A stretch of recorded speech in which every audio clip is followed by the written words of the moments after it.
ინგრიხობის სარკინიგზო მონაკვეთზე მოძრაობა აღდგენილია, აფეთქება კი ღამით საათის მექანიზმიანი მოწყობილობის საშუალებით მოხდა. აფეთქება სამგზავრო მატარებლის გავლამდე დაახლოებით 2 საათით ადრე მოხდა. ამ წუთებში ადგილზე მობილიზებულია სპეცტექნიკა და პერსონალი. ასაფეთქებელი მოწყობილობა ინგრიხობის სარკინიგზო მონაკვეთზე დაახლოებით 3-დან 4 საათამდე ამოქმნიდა. აფეთქების შედეგად რკინიგზის ხაზის 6 მეტრიანი მონაკვეთი დაზიანდა, მიმდინარეობს გამოძიება.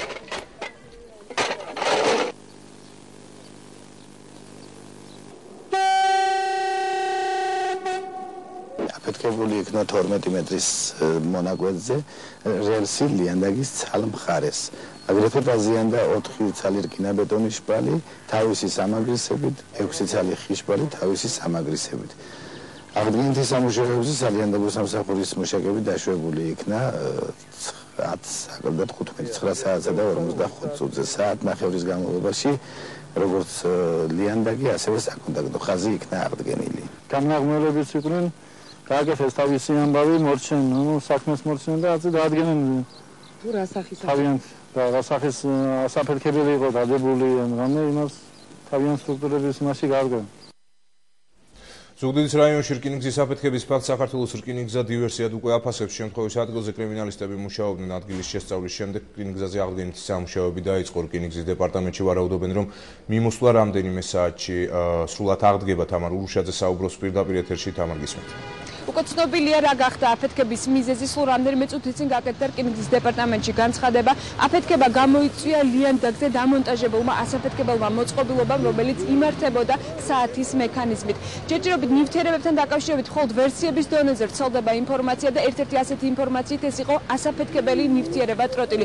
თუმცა დეტალები მას შემდეგ გახდება ოფიციალურად ცნობილი, რაც კრიმინალისტები დაასრულებენ შემთხვევის ადგილზე მუშაობას და დადებენ დასვას. დღეს შეფასება უკვე გაკეთდა რკინიგზის დეპარტამენტში და სავარაუდოდ როგორც აკაცხადებენ ამ ფაქტს მიეცემა უკვე დივერსიის კვალიფიკაცია. ყოველ შემთხვევაში მოსახლეობა, ადგილობრივი მოსახლეობა დილიდან საუბრობდა ამ ვერსიაზე, რადგან აგვისტოს მოვლენების შემდეგ ეს არის პირველი შემთხვევა, როდესაც საქართველოს რკინიგზაზე მოხდა აფეთქება.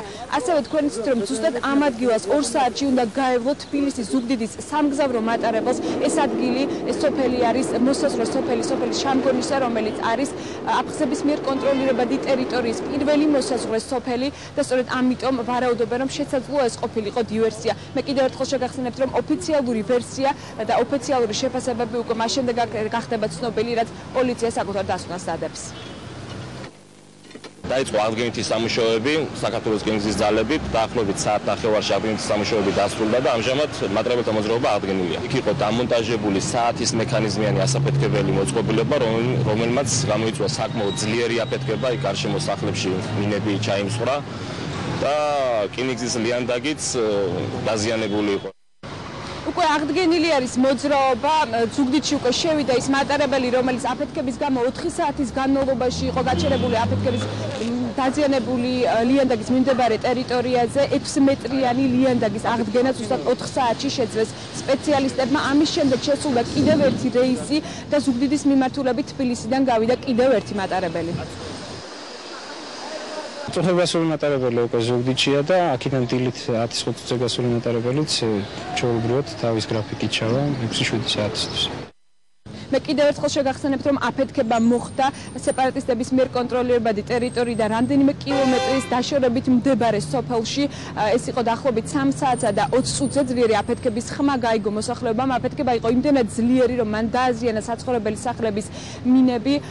ამის შემდეგ უკვე კრიმინალისტებმა დაიწყეს მუშაობა და მათ შეძლეს სრულად აღედგინათ ის დაზიანება, რომელიც იყო ლიანდაგზე. ამ დროისთვის იქ მიმდინარეობს სამუშაოები, რომელსაც ატარებენ კრიმინალისტები, ასევე ითვლიან იმ ზარალს, რომელიც მიადგა რკინიგზას აფეთქების შედეგად.